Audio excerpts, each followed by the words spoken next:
It's a great honor to have on the program right now Ron Dermer, Minister of Strategic Affairs. He's the former ambassador to the United States from Israel. He is a top confidant of the Prime Minister. He's been involved in the hostage negotiations, involved in other negotiations. Ron Dermer, how are you, sir? Well, we're in a big fight, and we're winning. Thanks to the leadership of Prime Minister Netanyahu, understanding and recognizing a danger before it materializes into an existential threat that you can't deal with. He said the other day in one of his interviews that Churchill talked about a jarring gong that wakes up democracies. Well, we don't want to be gonged, and that's why we did the operation that we started very early Friday morning to remove two threats: the threat of Iran's military nuclear program and also the threat of their ballistic missile program. And some of your listeners, if they get to their television screens or online, can see what these one-ton missiles, the kind of damage they can do and kind of destroy a whole neighborhood. Now imagine that Iran would have 10,000 of those missiles or 20,000 of those missiles. That in itself would be an existential threat. So we launched that attack early Friday morning. It was extremely successful. It actually exceeded our expectations, and we had pretty high expectations. But I think, no offense, I think we had probably the best pilots in the world, and I think our intel was terrific, and we were able to take out a lot of these terror masters in the first several minutes of the battle.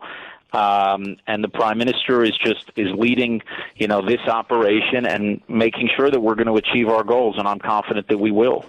So remind the American people, what are your key goals here? Well, Iran is a regime that openly calls and actively works towards the destruction of Israel, and they are building a nuclear weapon. That's why they've invested billions of dollars into this program. That's why they build these massive facilities underneath mountains. It's not because they want peaceful nuclear energy. They got enough oil. The whole idea that they need peaceful nuclear energy is patently ridiculous. But even if they wanted it, and they do have one nuclear facility, that's fine. Let them have peaceful nuclear energy. What they don't have to do is have an industrial-size enrichment program. And the reason why they have that is because they want nuclear weapons. In the last 4 years, Iran has enriched a high level of uranium, enriched uranium to a high level, enough for 9 atomic bombs.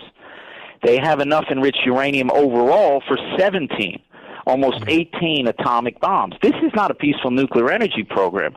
And what we saw is how in recent years they're doing more and more high enrichment.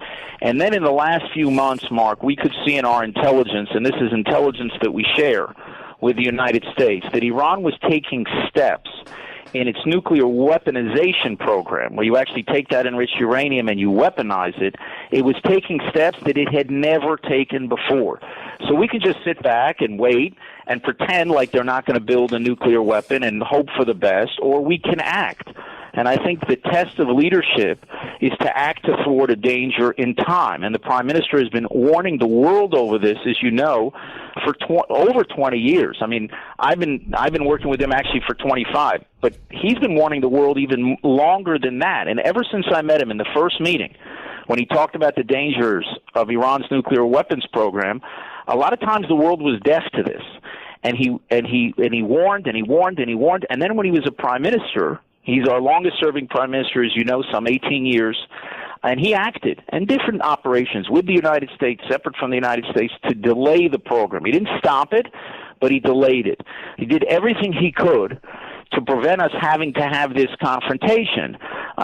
And remember that speech to Congress that he gave. That was a decade ago, where the world was going to do a deal that would allow Iran not just to sneak in or break into a nuclear weapon, but to just walk into a nuclear weapon, which is why we opposed it.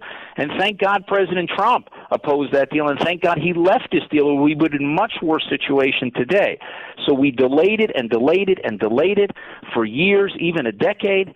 But at some point, delay is not enough. You got to work to thwart it and to stop it, and that's what Israel is doing right now. And we started that operation Friday. We're on day 4 of this operation, and we're going to achieve the goal of removing the threat of an atomic bomb over the heads of Israel from a regime that openly calls for our destruction. And your listeners know that for Iran, we're just a little Satan. America's the great Satan. So in actually acting to defend ourselves, we're also defending America, and we're defending all the Arabs in the region. And they may put out a condemnation, and they may say things publicly. Believe me, they're rejoicing. They want Israel to win this battle because they know the threat that Iran poses to them.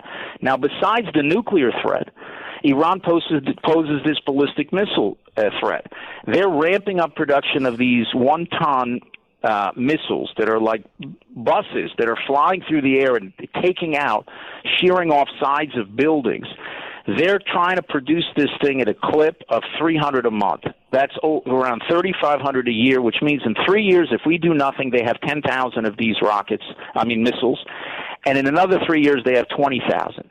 Now, who's going to try to stop Iran when they can rain down 10,000 or 20,000 of these one-ton missiles on us or anyone else for that matter? No one. And they can use those missiles to then rush ahead to get a nuclear weapon. So we have to act in order to prevent this. And I'm very grateful for the Prime Minister's leadership. It's never a simple decision to act preemptively. But the greatest leaders, they do just that, and they don't wait to be hit and then act, because then it is actually too late. And so I think we are where we are, and we're on a road to victory, and we really believe that our fight is America's fight, and our victory will be America's victory, and I'm very grateful, and the Prime Minister is very grateful for President Trump's support that he has given. America is with us shoulder to shoulder on defense. You got Aegis ships. You got the THAAD anti-missile program that is knocking down these missiles that are being lobbed into Israel, right into our cities. And even American planes are in the air trying to knock down these drones that are on their way from Iran, that launched from Iran to Israel. So we're deeply grateful for the support we have gotten from President Trump, and also for him making clear Iran's not going to get a nuclear weapon and Iran's not going to have an enrichment capability. And I think that's a very important stance, and I think that stance will help us achieve the goals that we set out to achieve in this war. And the people of Israel are quite united. I just saw one of the minority party leftists, Lapid, has endorsed basically everything your government is doing. I know for a fact that Benjamin Netanyahu is Churchillian in so many ways, his intellect, his courage. But, so are you, Ron Dermer. You've been by his side for a long time. He relies on you a great deal. You interact with United States top officials constantly. And in this regard, I want to ask you a question. There have been a lot of media reports. You said, look, we're not separated at all. We're together. A lot of leaks. A lot of reports. I've asked the administration about this. They say these leaks are not true. They don't know who's leaking, but these leaks that attempt to divide Israel and the United States. You see these leaks too, no? Yeah, absolutely. What did they say in World War II? Loose lips sink ships. I mean, the leaks, first of all, most of them are false, but they're also dangerous. And what I can tell you is I don't believe the U.S.-Israel relationship has ever been tighter. There's ever been a stronger partnership between our two countries, and we're very grateful for that, for all the people in the Trump administration, whether it's Vice President Vance or Secretary of State Marco Rubio, Special Envoy Witkoff. I mean, I speak to them multiple times, usually a day, and it's just a tremendous partner. It's hard for me to imagine a better partner as we're confronting this enemy. Remember, Israel, even though people see and I guess are amazed by some of the things that we've done, whether it's the beeper, when we took out Nasrallah, and how we're fighting a seven-front war. But Iran is a very big country. We're 10 million people. Iran is 100 million people. And Iran is probably 80 times the size of Israel. So Israel is a David, and Iran is a Goliath. And they're trying to hit us with these missiles that are huge clubs. And, we have more than slingshots, but basically we have precision weapons, and we use our brains and precise weapons to fight back. And we are very grateful that in this fight, this Israeli David fighting this Iranian Goliath, that we have the greatest superpower in the world and the most powerful leader in the world, that's America and President Trump, backing us. I think that's critically important. And I think while we're the ones doing the fight, there's no question that the defensive support that you're giving us has been so valuable to this effort, and that our fight is your fight, and ultimately our victory will be your victory, because these guys They hate America. They're leading people, millions of people, for decades. Ever since it was born, this regime, older Americans will remember that their birth came with the taking of American hostages and holding them, what was it, for 444 days? Taking over an American embassy, and then over the years targeting Americans, whether it was U.S. Marines or was it American embassies in Africa, having the gall to try to blow up an American restaurant. And a lot of these killers that we took out on that first night, these are people who were supporting the effort to get all those IEDs into Iraq that maimed and murdered so many U.S. servicemen, all those people at Walter Reed who were being treated. This is the regime that was behind all of that.